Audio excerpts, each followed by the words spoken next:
Designer babies, the new eugenics.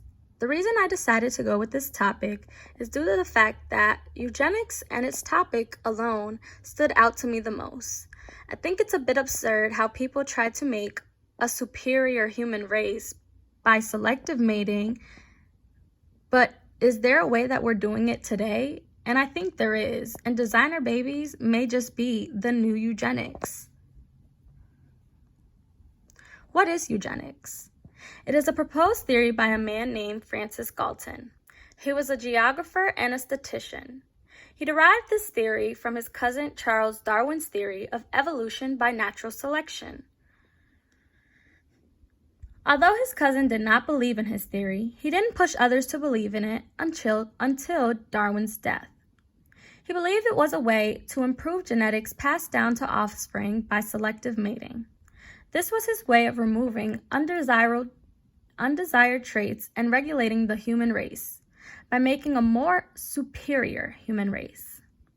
He thought that by removing certain races and traits, a better system of characteristics, and a human race that was more intelligent and mutation-free.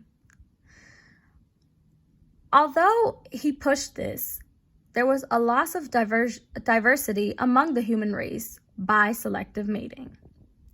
There are many negative associations to eugenics, but the most prominent is Adolf Hitler. Historical disaster. Eugenics brought an awful light towards many who influenced the world. Governments and many institutions also promoted it by making bans, such as forced abortions, forced sterilizations, and marriage bans, just to name a few.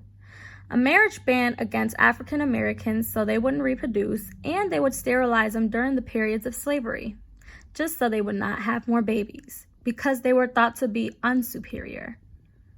World War II, the period when there was slavery, and the 20th century all fell into the criteria of eugenics.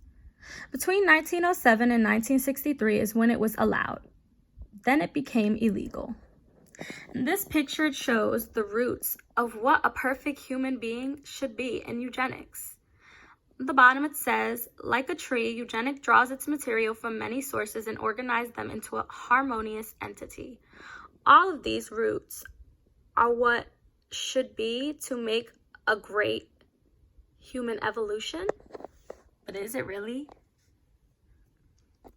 Modern eugenics.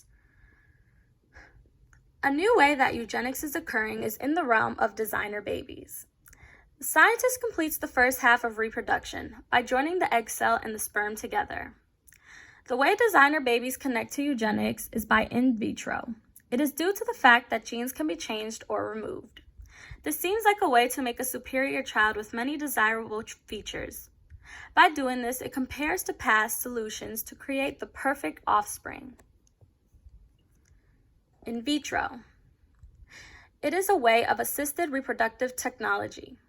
It was introduced by Patrick Stapone and Robert Edwards in the 1970s. It was used to help with infertility in women with fallopian tube issues, be it damage to the fallopian tubes or blockage to the fallopian tubes. During in vitro, the egg and the sperm cell are fertilized outside of the body. In vitro is Latin for in a glass, so in a test tube. Egg and sperm cell are retrieved from both parents, or donor sperm or donor egg cell. Parents can select the genes they want for their offspring to have since it's outside of the body. They can select what donor they want with certain genes, or to pick which genes works from them. Many eggs are placed in the uterus until one is implanted on the uterine wall.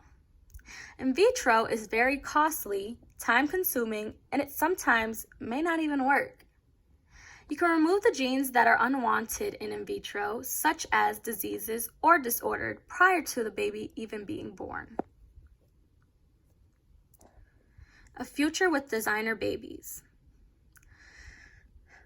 Scientists are scared that by editing genes, there may be an unbalance to the system of reproduction.